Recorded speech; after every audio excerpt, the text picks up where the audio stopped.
Welcome to our second episode of After Hours.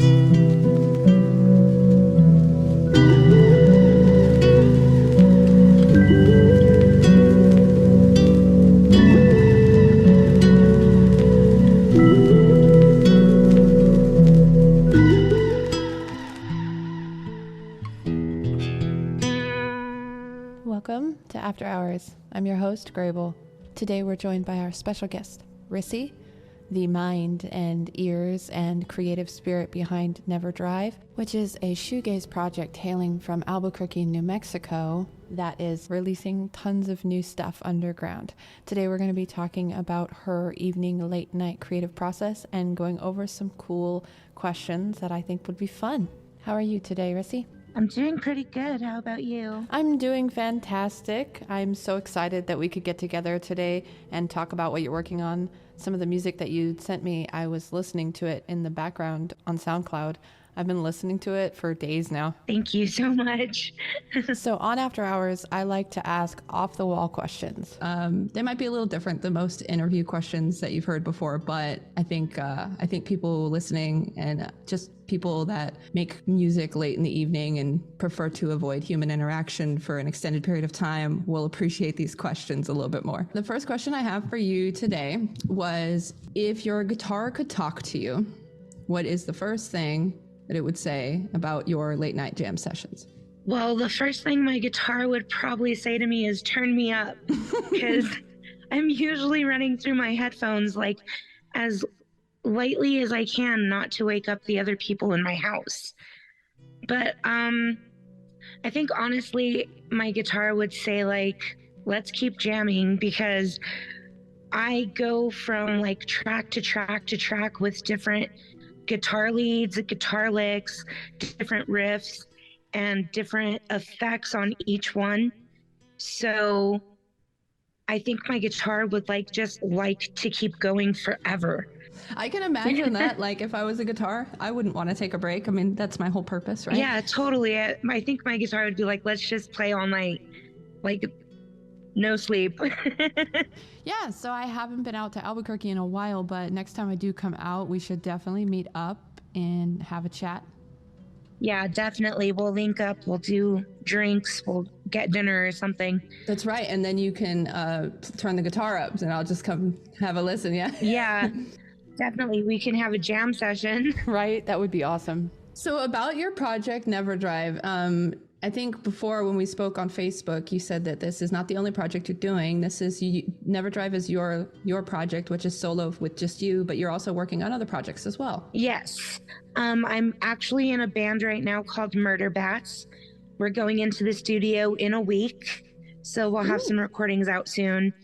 And then on top of that, I'm doing a project with my dog. Yes, I said my dog. I do music and I put his barks over it, and we call it Dog Days. We're gonna start a little SoundCloud for that soon. And then I'm also doing a punk kind of old school SoCal inspired project called Mini Boom. See, I knew it. You had so many things on the roster. I love it. Yeah. Well, I haven't heard much of Murder Bats yet, but I'm super stoked to hear it. You said you're going to the studio, Which is sometimes like a long process, but once you're done, you get through that whole, when you hear the final thing, you're just like, oh, wow, we did that? How did we do that? Yeah, I'm totally stoked. You have no idea. We're actually going out of town to record in Rio Doso. Ooh. So it's going to be like a little mini vacation, and it's all about music for the whole weekend, just studio time and playing. And that's like kind of where I excel, is in the studio, because then I get to be creative and just put down whatever sounds I want. So I'm really excited about it. For sure. That sounds like an environment to thrive. It almost sounds like the best vacation ever for an artist. Totally. Well, are all the projects that you're doing in the genre of shoegaze, or do they vary? It varies. Some of them are more punk. Some of them, like I said, Mini Boom is more SoCal, kind of punk rock. Murder Bats is kind of leaning towards the shoegaze, but we're still really rowdy. So I think we would still be considered punk. Dog Days is kind of everywhere. I do like electronic music. I do like guitar songs for it. So that project is kind of all over the place. I absolutely love the idea of this Dog Days too, because I mean, I have a dog and I love my dog, and I've never actually thought of something like that, but my dog is also like perpetually quiet. She's the weirdest dog. She doesn't make noise. Even though she's a big dog, she like never barks. But so maybe one day, but I'm looking forward to hearing that, because just dog music, like why not? Why not incorporate the rest of the family in the music? If they're enjoying it, why not? Yeah.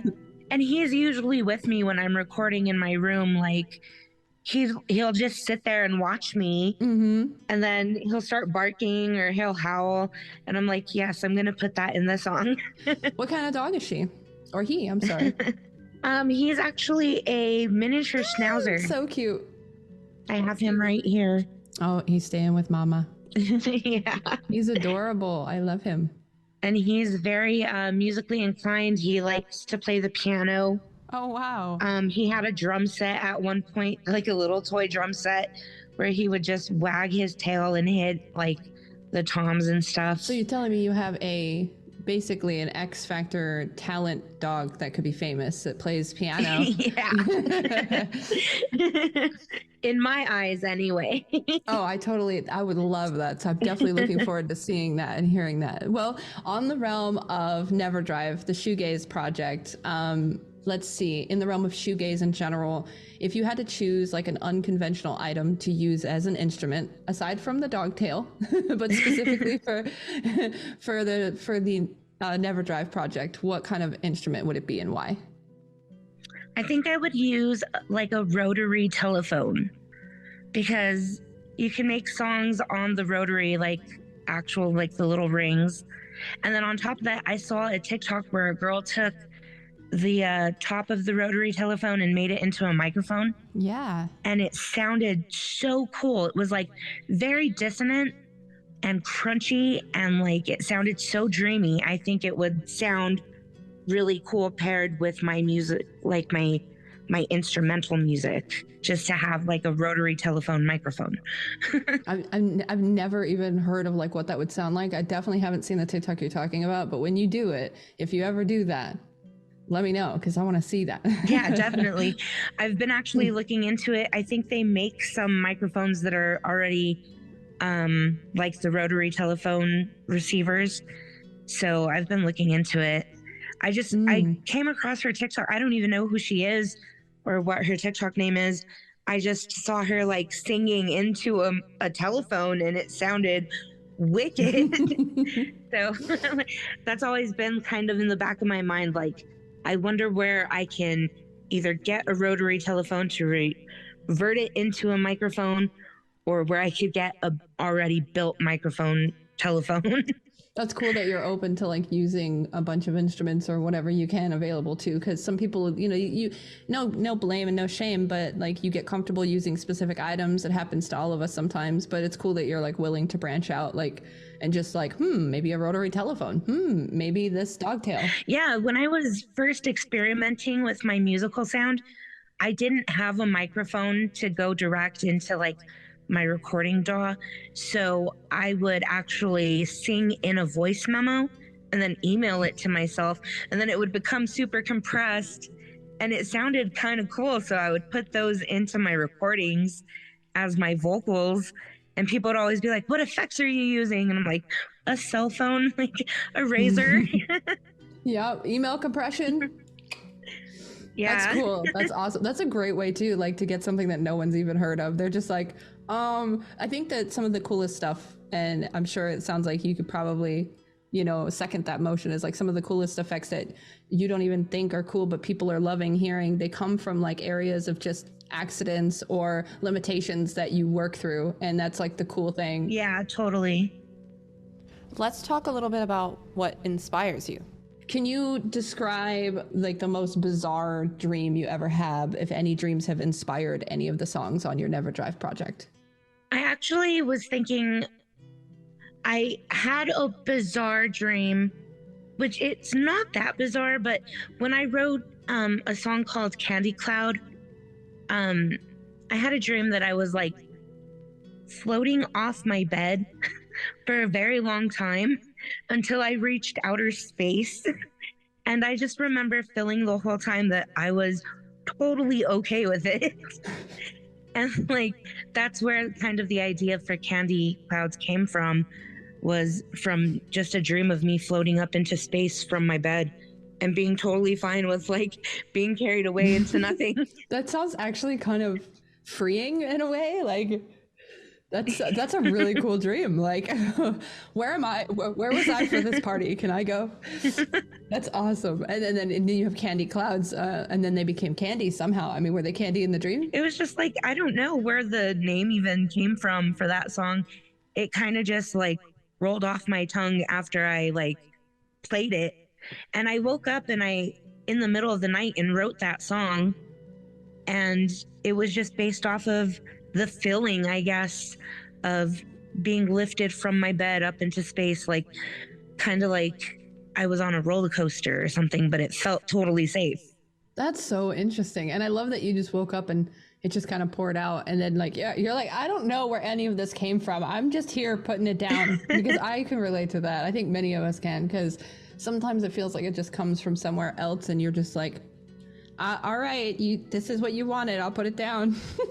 Yeah, totally. So with NeverDrive, I wanted to ask, I almost forgot to ask because we talked on Facebook and I was going to ask you before, but where did the name NeverDrive come from? What inspired that name for the project? So there's actually a pedal builder called Fuzz Goddess, and she makes a oscillating fuzz pedal called the NeverDrive, which I use in a lot of my songs. And my friend made a joke because I don't like to drive. And she was like, oh, this pedal is you. It's NeverDrive. And I was like, I'm going to name my band that. And she was like, do it. So I did. That is cool. And then it relates like to both things that you use. Yeah. That's awesome. So when I first saw it, I was like, I wish I never had to drive. Yeah, I hate driving. Yeah, I was like, I wonder if that's related to the meaning. I have to ask her. Yeah, it half is. That's awesome. That's cool. I'll have to check those out. I currently am running on minimal equipment. I fully converted to minimalism during the COVID pandemic, but I'm starting my collection again of instruments and items. So it's going to take me some time, but yeah, I kind of was on that path during the COVID epidemic. I started like minimalizing all my stuff, sold some amps, and now I'm like, I wish I never did that. Yeah, I miss a lot of items.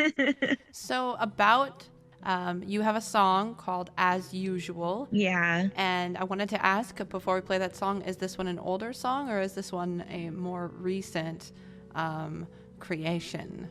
That one is actually quite new. I think I worked on that one in the beginning of January. And I just posted. I had to make a different SoundCloud because I ran out of space on my other two. So now there's three NeverDrive SoundClouds, and the third one is called NeverDrive Continued, and that song is on that SoundCloud. Ooh, that's fresh. Yeah, so it's a most recent. What can you tell me about this song? Like what it means, maybe a little intro before we play it for the listeners. What can you tell me about it? This song is kind of just about going through the motions again, like in another relationship that kind of ended the same way the last relationship ended. And it's kind of like, as usual, this happens again, but I'm just going to take it, and like whatever I said to you, I take it back because now it doesn't matter anymore. Musically, I was in a very shoegazy mood. I was thinking like very feathery, ethereal kind of sounds, and yeah, that's pretty much the whole track in a nutshell. Very awesome. For everyone listening, this is NeverDrive, their new song, As Usual.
usual, from NeverDrive.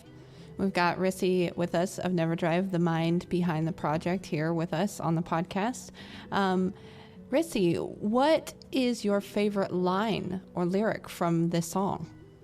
I think the ending well, it's not the ending, it's like the last verse where I say, I'm all alone in this place, can't even see your face, even when you're in front of me. Yeah, that distance, even when you're like, with them. Yeah. Yeah. That one got me. Like I say, even when you're in front of me, it's not the same. Like, kind of like it's already like different between us. Like, you've already let me down. Like, no matter what you say, I'm already alone. Yeah, the line really captures that feeling of like distance. Maybe not like distance, but like that whole wall there. Yeah.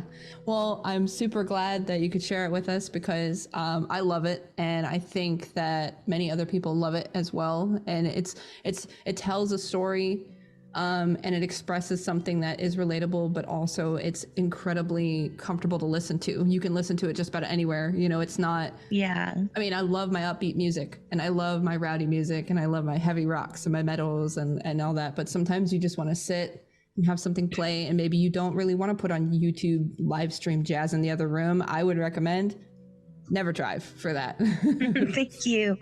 Yeah, I think a lot of the time when I'm feeling a bit dissonant and probably even dissociated, my music comes out very feathery and floaty, and that's something that I actually really dig. Is like being able to kind of, and then still, kind of being able to play in the background. Like that way, if you're not really paying attention, you can still like kind of groove with it, which is what happens with a lot of my music. Is like, it's usually like being played under conversations in the room, like with my friends and stuff. Oh, I can see that. Yeah. And all of that kind of comes through in the final release that I'm listening to that we just heard. You get all that feeling and almost like a behind the scenes raw vibe when it's finished. Yeah. I don't know a lot about shoegaze artists in general. Is there any artists or groups that inspired you to lean towards shoegaze? Yeah, actually there was a lot. I kind of grew up listening to like Starflyer 59 and their other side project called Bon Voyage. I grew up listening to a lot of Slow Dive and The Cure and, stuff like that. So a lot of my inspiration was pulled even from like just early The Cure stuff and like Slow Dive, My Bloody Valentine, like all the, shoegaze bands like of the back then 80s and stuff and early 90s. But also, there's another band that I was really, really impressed by, and they were like one of the bands that made me say, I want to do shoegaze, and that's the Day Sleepers. They're a band out of New York, and they're not a touring band or anything, but they release albums like every couple years, and every single album, like every song on the album is good. And I'm like, I want to aspire to be that good, because they're just like brilliant. And you can tell they get a lot of their inspiration from The Cure by their bass lines and stuff too. So I was like, here's somebody that I can kind of look up to musically and still know that they're still kind of looking up to like the people that first inspired me. That's awesome. And you get that like trail of connections through artistry, but you don't even have to meet the person, but you kind of meet the person through their artistry. Yeah, totally. That's what it feels like. And that's a great feeling too, especially when you find it, like, I mean, even in music, there's so many different genres and different ones, but when you find that one that you really relate to and you can see like it's on that same path as you, like that's beautiful, especially when you can enjoy everything that they release. Like, yeah, that's something that I think every listener and artist hopes for. Yeah, totally. That's cool. Like I love some albums like other bands put out, but it's like, oh, I love this song, skip this song, skip that song. And I love this song. And it's like, you can't listen to the whole album and say, oh, this is a brilliant album. But for me, the Day Sleepers, I can listen to the album from the first song to the last song and then put it on repeat and be like, this is brilliant. Oh, and then you get inspiration. Yeah, that's a great one too. Yeah. You enjoy it and inspired by it. That's like the best relationship, like distant relationship through music that you can get, I think. And I cherish those because there's very few where you don't skip a song. So when I hear you say that you've experienced that with them, yeah. But when I hear you talk about it, I'm like, I know that feeling. I've experienced that. I want that again. Yeah, and that's like really like that's the vibe I kind of want to put out too. Is like I want people to like be inspired by like if this girl can do all this by herself, like maybe I can do it too. Like I love my rowdy punk rock and my hardcore, but when I get into it, like shoegaze is like what my soul would sing.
You just heard a little bit of Tides by NeverDrive. So, Rissy, I think you might appreciate this question when I was like, this feels like it's going to be up your alley. If your music had a scent, what would it be and why?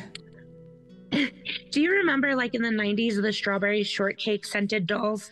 Oh, wow. I haven't thought of that in a long time. I don't remember all the scents they had, but I remember they existed. Yeah.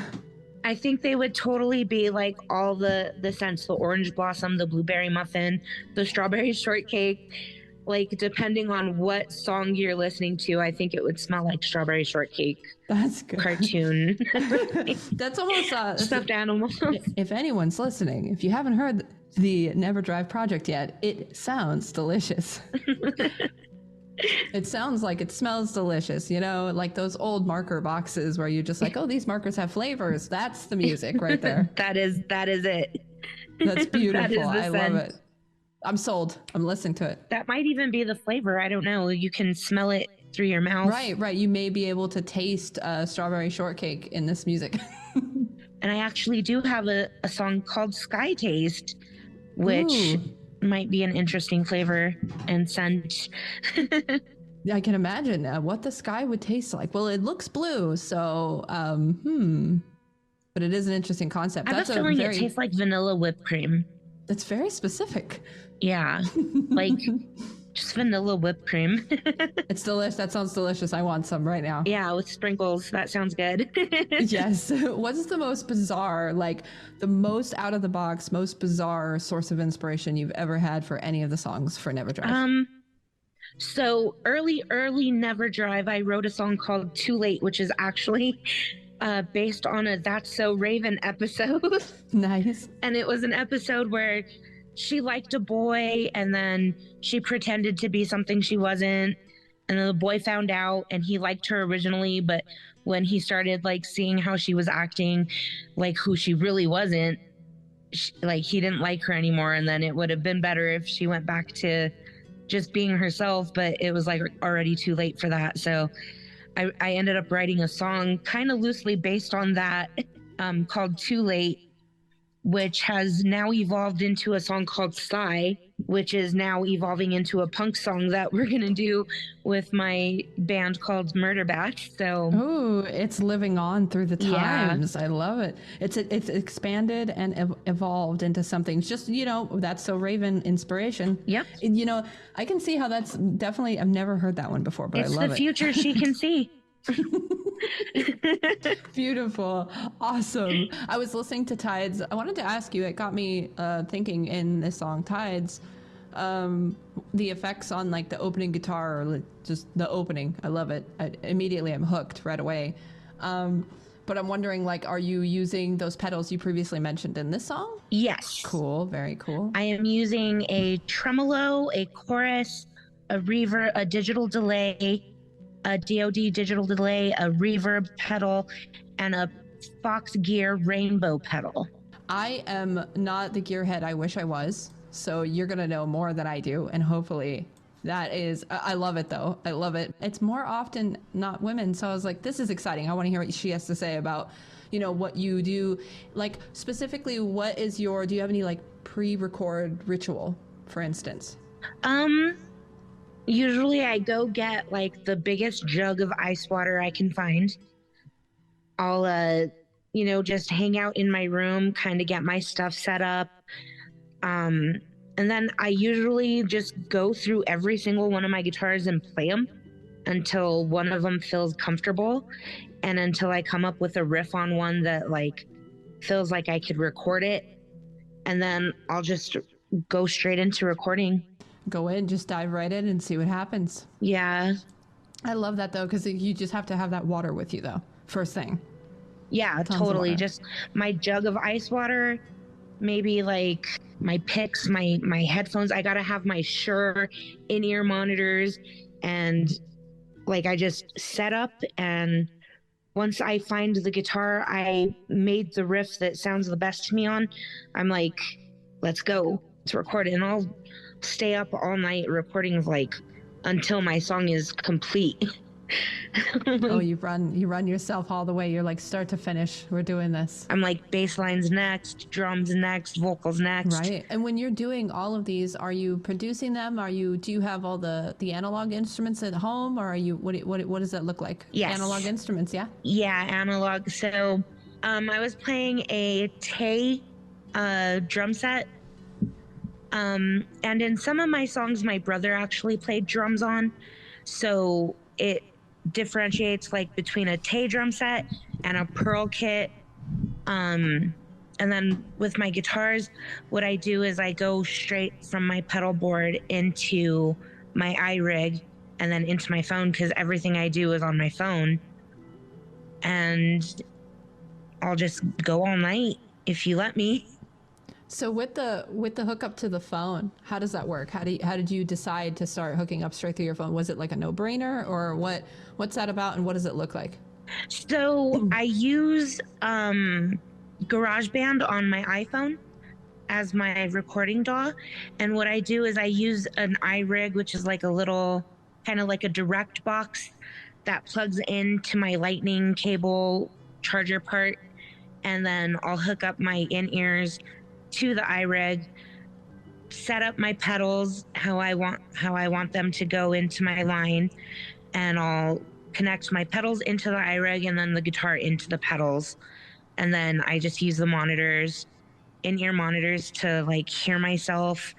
I usually play with like a metronome, and then I'll usually go in either through my pedals, and sometimes I'll go in and add a little bit more like reverb or effects and change the frequencies of stuff in GarageBand, just to get like different kind of sounds. I like to do a lot of panning, so I'll pan like either left or right. Very nice, yeah. It's harder on the phone to use GarageBand because you don't get as many of the like the fun little like updates where you can like do a 360 pan, but it works for what I do. No, I think that's fantastic because for the most part, my writing experience, I find that just creating and stuff going through the small portable amount of my phone, it kind of like it's less daunting. Maybe that's why. So like I find that I write and create the raw basics of an idea better if I'm recording on a phone. Yeah. So I feel like it's like more personal or something. It's like when you play a small venue. yes, like, you're playing a small venue with yourself. Yes. Yeah. Well, and in your case, especially because you're all of the instruments. Like yeah, totally. So are you playing the kit in the middle of the night? Is that what you're doing?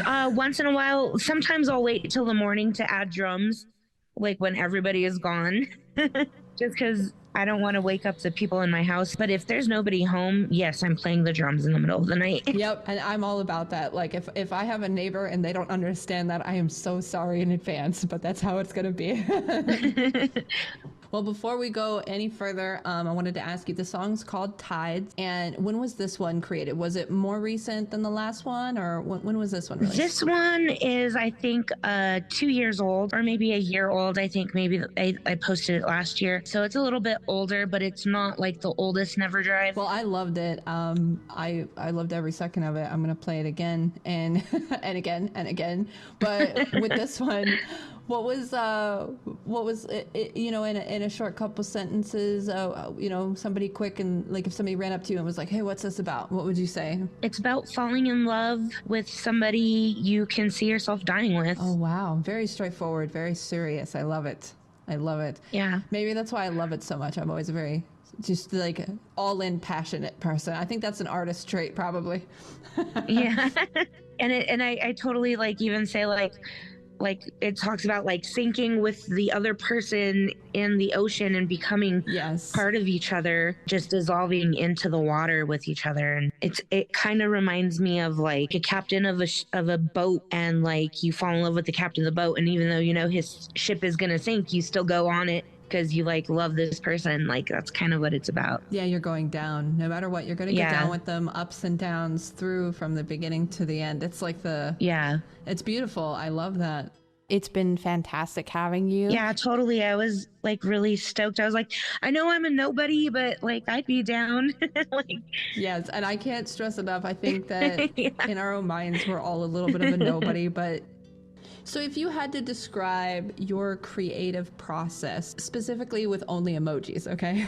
So if you could describe your creative process only using 3 emojis, which ones would you choose and what would they represent to you? Okay, we would do unicorn for sure, because I had an ex-boyfriend who my music is still kind of raw, but it's still girly and full of emotion and kind of pretty sometimes. I would do a cloud, because everything my music is inspired by is like fluffy, floaty, ethereal, you know, feelings, the vibe of like just being free and bouncy.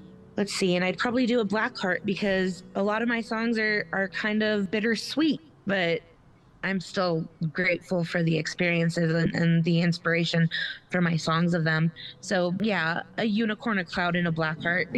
I love it. That's beautiful. And it gives that whole well-rounded, for anyone listening, I love it so much. You should use that. Like maybe just title a song that, just unicorn, cloud, emojis, and black heart. Maybe. You know what? Maybe I'll do an EP and just name them emojis, and then like that'll be my cover. That would be a fantastic idea. And just for you. Oh, you know, now I'm gonna have to have to buy it. So I'll get producing on the emoji EP as soon as I can. That sounds like a good idea. It's been fantastic having you. Before we close out this episode, definitely want to say I loved having you. Thanks for being on After Hours. I know we're kind of up and coming. It's a new project, but I couldn't have asked for a better start to the evening creative process than to have you join us. So thank you. Yeah, thank you so much for having me. It means like so much. Check out the links in the description to hear more of NeverDrive's music. And also, stay tuned every other Wednesday for a new episode of After Hours.